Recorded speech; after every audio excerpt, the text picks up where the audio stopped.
wabarakatuh. Waalaikumsalam warahmatullahi wabarakatuh. Selamat pagi. Pagi luar biasa, tetap semangat. Silakan ketua kelas siapkan teman-temannya kemudian kita berdoa. Semua siap? Siap. Berdoa mulai. Bismillahirrahmanirrahim.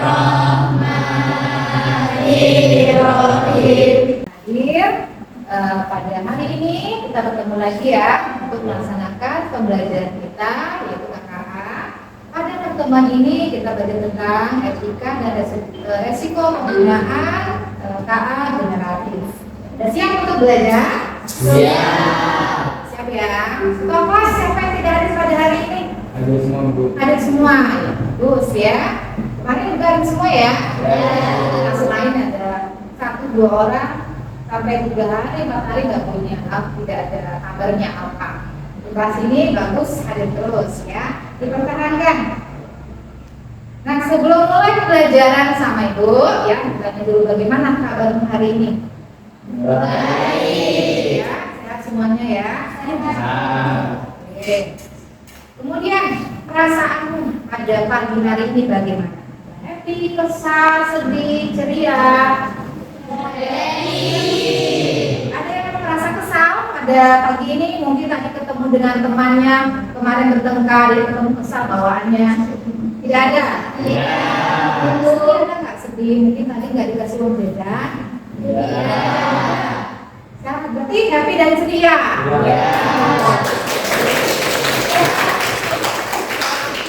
Dan ceria ya, mudah-mudahan nanti belajarnya pada hari ini semakin semangat, oke ya. Kita menyanyikan dulu biar menambah rasa nasionalismemu. Kita menyanyi Garuda Pancasila. Ayo semuanya.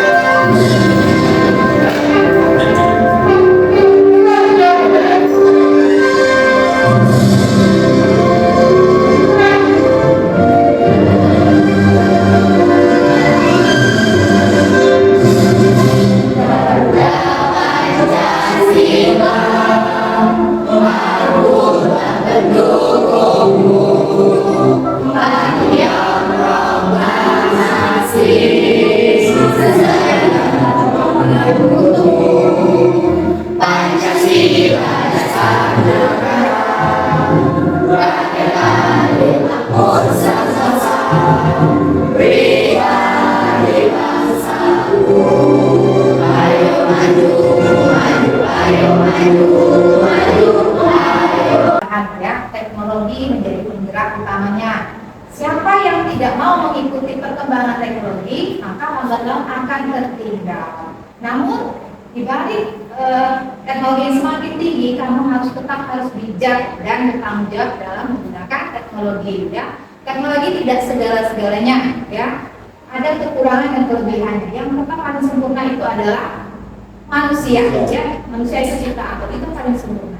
Sebagus-bagusnya teknologi tetap ada kekurangannya. Jadi kamu harus tahu bagaimana atau bijak menggunakan teknologi. Contohnya HP. Kalau kamu berlebihan menggunakan HP, otomatis bagaimana? Kesehatan kamu berkurang, ya kan? Yang suka main game, kalau kebablasan bagaimana? Begadang nih karena main game, pagi-paginya ngantuk. Belajarnya semakin tidak. Gerakan ini ya. Dari mulai jendela.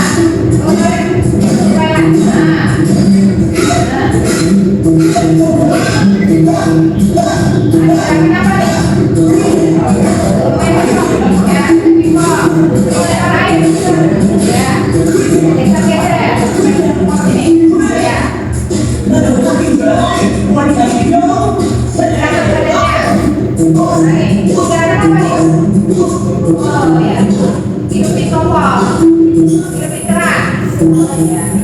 Kita telah belajar tentang keterbatasan ya, kecerdasan artifisial atau AI. Hari ini kita akan belajar tentang etikanya dan prinsip menggunakan KA yang bertanggung jawab. Diulang tadi bahwa teknologi tetap ada keterbatasannya.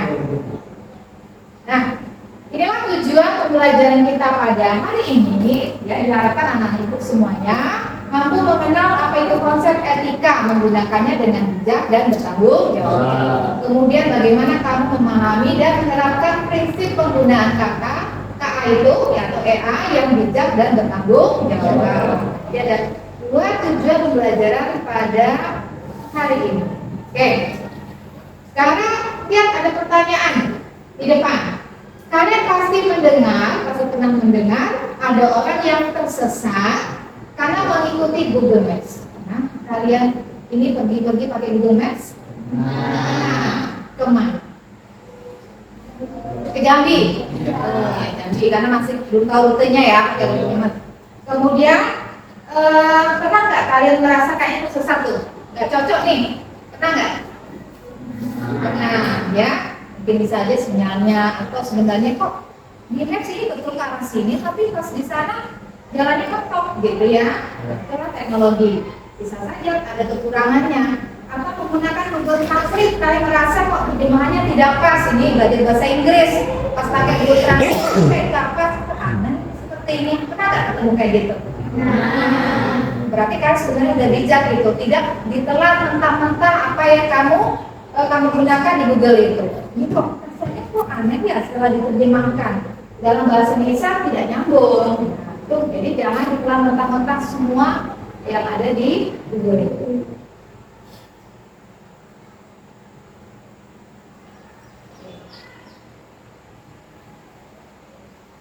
Perhatikan. Nah, ya. Jadi anak-anak ibu pada hari ini kegiatan pembelajaran secara berkelompok, ya. Kamu sudah duduk secara berkelompok. Nanti pada saat berkelompok ibu akan kasih LKPD. Kemudian kamu kerjakan tugas kerjanya menggunakan gadget atau teknologi yang kamu sudah bawa dari rumah. Silakan berdiskusi. Kemudian setelah selesai waktunya dibatasi, kamu nanti beberapa kelompok akan ke depan. Ya, untuk presentasi. Oke. Perhatikan video berikut ini. Hari ini kita akan membahas topik menarik yang mungkin belum banyak dibicarakan.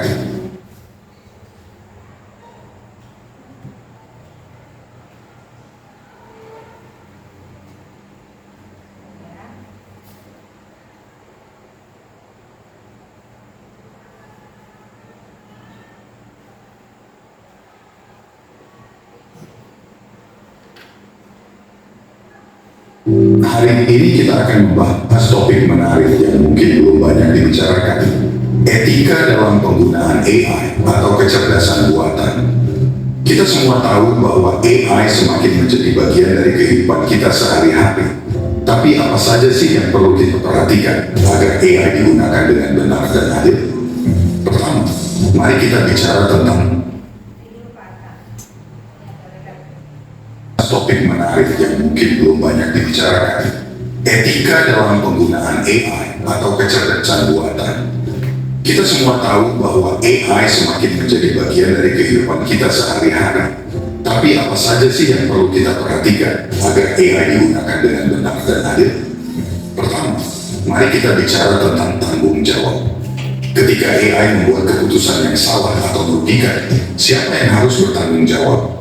Apakah itu pengembangnya, pengguna, atau AI itu sendiri? Misalnya, kalau ada mobil otomatis yang mengalami kecelakaan, siapa yang salah? Ini penting karena kita perlu tahu siapa yang harus memperbaiki masalahnya. Kedua, transparansi atau keterbukaan.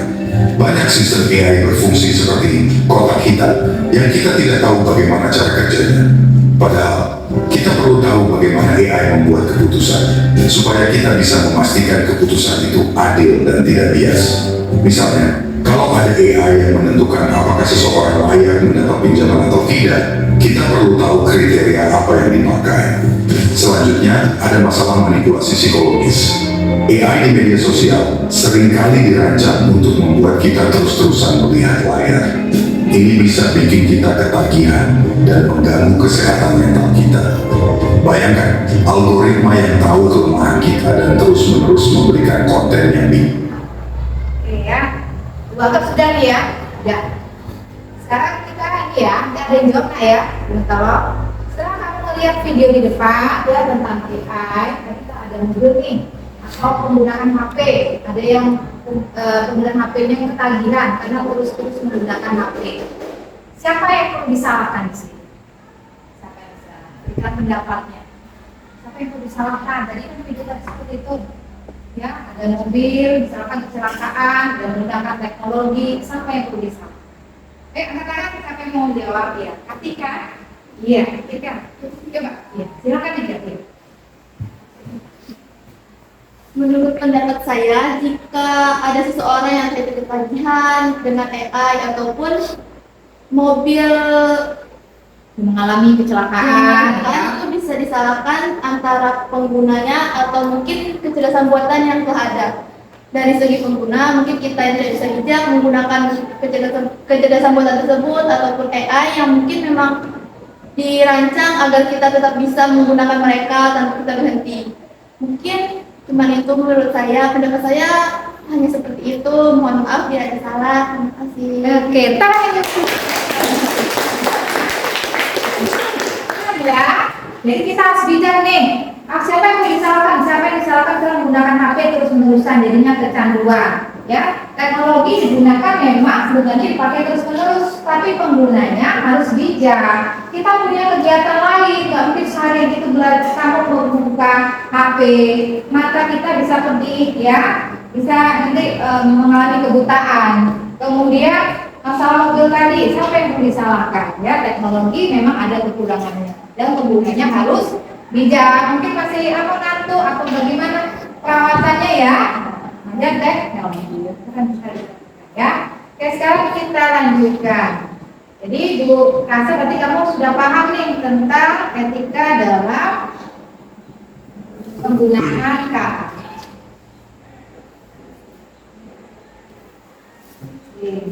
Tadi ya sudah kita bahas buku apa yang bisa salah, tentunya bisa salah. Bagaimana kita menghadapinya?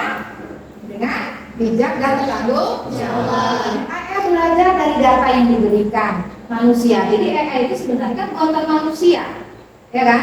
Jika datanya tidak seimbang, AI bisa menjadi pilih kasih. Nah, pilih kasih itu bagaimana? Nah, pada hari ini itulah yang akan kamu diskusikan sama teman-teman kelompokmu.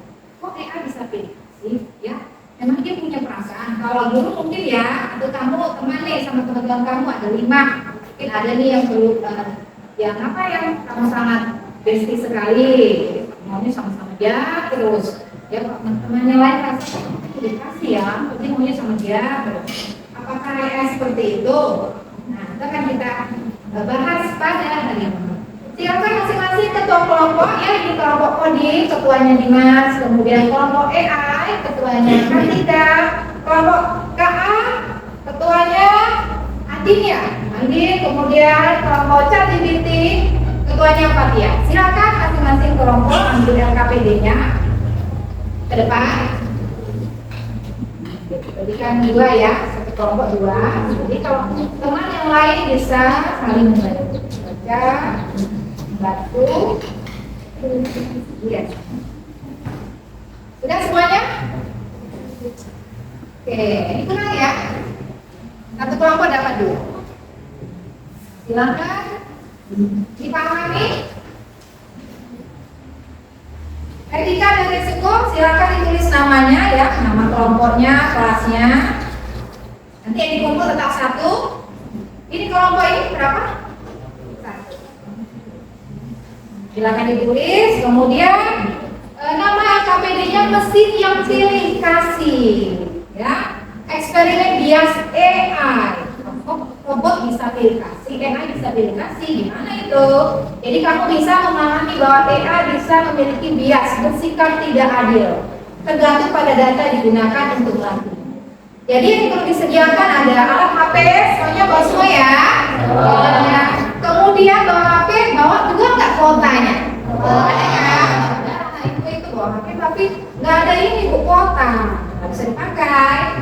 Kemudian nanti kamu akan akses ke AI itu banyak sekali. Kemudian nanti hasilnya akan di screenshot, ya. Silakan dibaca, dipahami. Ibu kasih waktu sekitar, ibu kasih waktu 30 menit untuk mengerjakan. Ibu yakin Kan kurang dari 30 menit sudah siap. Dibaca baik-baik ya langkah-langkah pengerjaannya.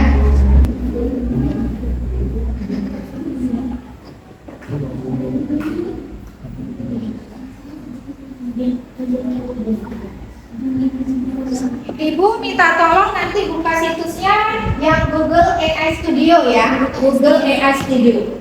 Semuanya pakai AI-nya Google AI Studio melalui web. Di sini kan banyak ada Bing Image, ada Image Generator. Jadi yang perlu kamu buka, gunakan HP-mu, buka situs Google AI Studio. Semuanya sama ya. Buka Google atau Chrome, kemudian di webnya kamu cari Google AI Studio. Kamu pernah nyoba nggak sih sekarang lagi viral foto dimasukkan nanti jadi hiburan? Nah pakai ini dia. Kamu pernah nyoba itu Google AI Studio lebih mudah. Kalau ini sama siapa? ChatGPT nggak bisa. Nggak bagus. Oh ini aplikasi ya? Ini aja di Chrome aja. Itu kan perlu download nanti apa namanya makan kuota nanti. Buka Chrome aja. Kayak kamu buka Google mencari apa itu pengertian video. Di alatnya kamu tulis Google AI Studio. Oke, sekali. Praktekkan ya. Nanti di kantor ini ya keluar dari screenshot. Ini boleh dicoba juga yang lain. Ada yang mau tanya? Oke ya. Kalau sudah screenshot nanti seorang perawat di rumah sakit berarti ada 4 ya. Simpan. Yang lain silakan dibaca. Screenshot kalian. Notnya di sini ya.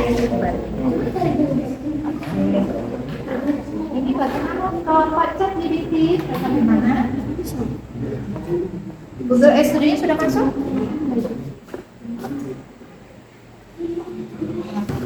Jadi akan ini ya. Programnya sudah masuk.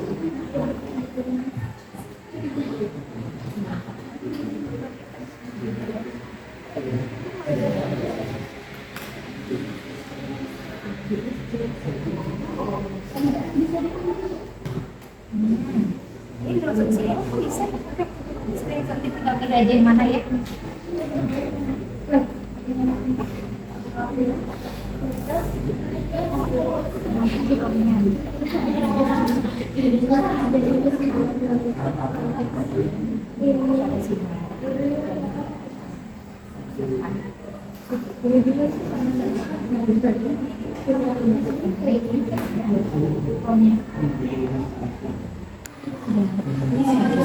Google AI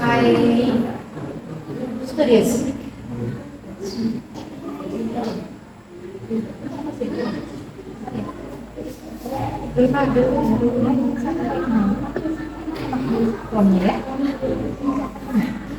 Ya.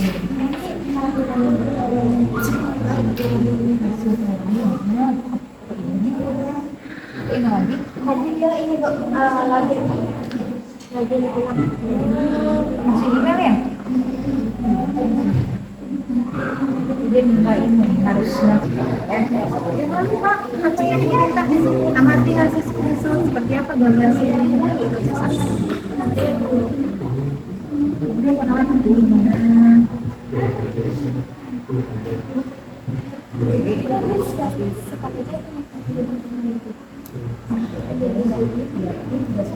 semua sudah nampak kan CEO itu biasanya gambarnya kayak mana?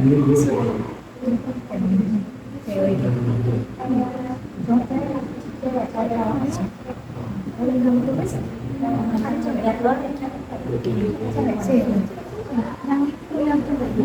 yang gambar orang itu cantik. Ya, coba ulangi lagi seorang CEO di kamu.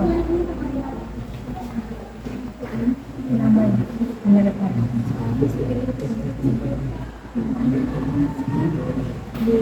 Perawat jangan lupa di mana gambar perawat itu.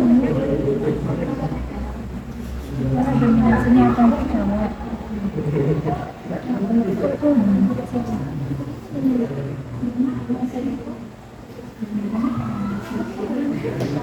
Oke, yang itu perawatnya? Ini sih punya. Gimana kalau perawatannya? Oke, ini yang perawat ya. Oh, ternyata perawatnya ini ibu-ibu ya, lagi merawat seorang lansia. Kemudian yang ketiga apa? Programmer. Iya, programmer. Ini ya. Anak muda ya. Kalau tampan dan cantik gimana sih? Tampan dan cantik belum ketemu? Baiklah anak ibu, waktunya sudah habis. Bagaimana, sudah siap semuanya? Siap. Kalau sudah siap membahas LKPD-nya, siap untuk presentasi. Kelompok mana yang presentasi ke depan? Oke, kelompoknya EA ya. Silakan kelompoknya maju ke depan. Terus tangan dulu. Silakan. Siapa yang mau presentasi? Assalamualaikum warahmatullahi wabarakatuh. Waalaikumsalam warahmatullahi wabarakatuh. Baiklah, di sini kami dari kelompok AI akan mempresentasikan hasil dari diskusi kami setelah mengerjakan LKPD yang telah diberikan oleh Ibu.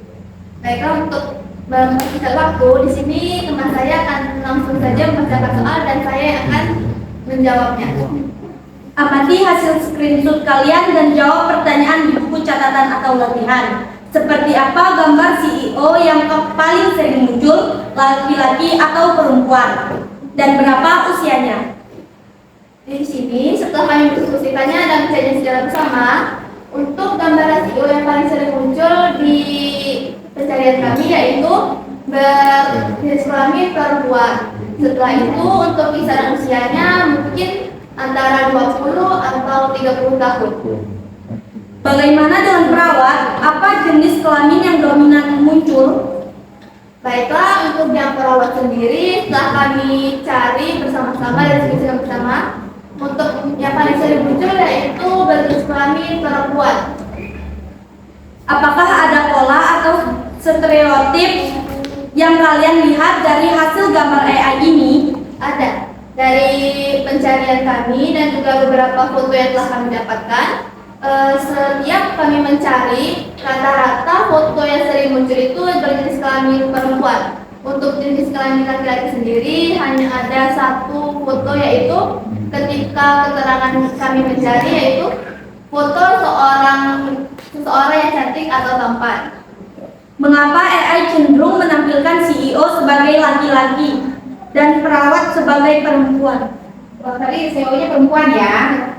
Baiklah, untuk alasannya sendiri mungkin AI menganggap bahwa perempuan itu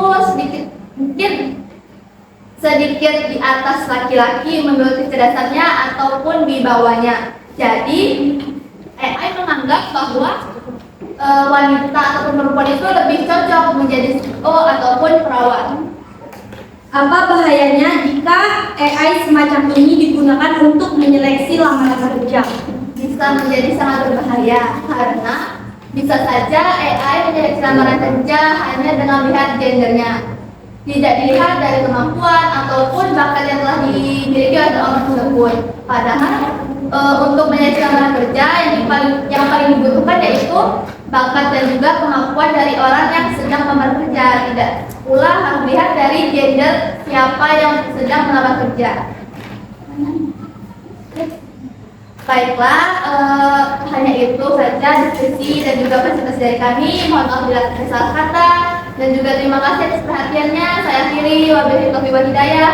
Wassalamualaikum warahmatullahi wabarakatuh. Waalaikumsalam warahmatullahi wabarakatuh. Luar biasa sekali. Bagaimana CEO-nya lebih menampilkan laki-laki atau perempuan? Laki-laki, kok tahu ya kayaknya. Kamu kelompoknya laki-laki, jadi mungkin banyak laki-laki. Ya yang itu perempuan ya. Perempuan perawat, bagaimana lebih banyak perempuan atau laki-laki? Perempuan. Padahal kan perawat ada ya, ada laki-laki, perempuan. Ini artinya AI sudah pilih kasih. Padahal perawat itu laki-laki, perempuan. CEO juga ya, laki-laki, perempuan. programmer tapi lebih menampilkan apa lagi? Kemudian orang tampan yang muncul laki-laki tampan atau cantik. Kamu tulis tampan atau cantik kan? Yang muncul laki-laki. Nah, itu secara tidak langsung AI sudah pilih kasih. Kira-kira kenapa ya? Karena AI nggak punya perasaan, pilih kasih. Nah, AI itu kan teknologi buatan manusia. Berarti data-data yang sering masuk ke dalam robot itu adalah gambar-gambar atau data-data yang jenis kelaminnya perempuan. Jadi AI itu menganggap berarti perawat itu ya perempuan, padahal ada juga laki-laki, ya. Sampai sini ada yang ditanyakan anak ibu? Sudah jelas ya? Oke. Baiklah.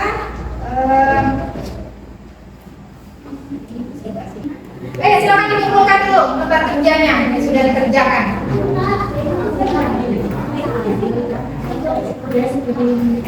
Ini satu saja yang kamu kerjakan. Jadi kumpulkan. Nanti ya. Baiklah Bapak Ibu, ya. Tadi dari awal kita sudah belajar tentang etika, bagaimana penggunaan KA yang bertanggung jawab, bagaimana prinsipnya. Kan itu sudah presentasi ke depan mengerjakan beban kerja. Kalian sudah tahu ternyata ya punya kekurangan juga ya, ternyata ya bisa pilih kasih. Tuh. Jadi anak ibu pada sebelum ibu akhiri pelajaran pada hari ini, siapa yang bisa menyimpulkan materi pelajaran pada hari ini? Ya Adin, silakan Adin. Apa kesimpulan materi pada hari ini? Assalamualaikum warahmatullahi wabarakatuh. Waalaikumsalam warahmatullahi wabarakatuh. Baiklah, saya akan menyimpulkan pendapat saya dari pembelajaran yang kita dapat hari ini. Prinsip penggunaan KA yaitu prinsip yang harus selalu kita ingat, yaitu transparansi, akuntabilitas, adil dan non-diskriminatif, dan privacy. Mungkin hanya itu kesimpulan dari saya. Lebih kurangnya saya mohon maaf. Wassalamualaikum warahmatullahi wabarakatuh. Waalaikumsalam warahmatullahi wabarakatuh. Oke, kita dulu. Ini ya selain bahwa penggunaan KA punya etika dan bertanggung jawab, kemudian ada juga 4 prinsip ya. Tadi akuntabilitas, ada adil, kemudian privacy ya dan lain-lain.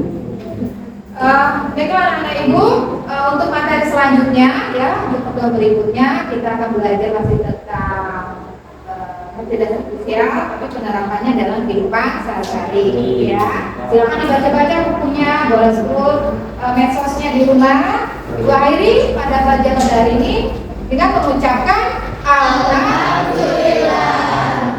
Assalamualaikum warahmatullahi wabarakatuh.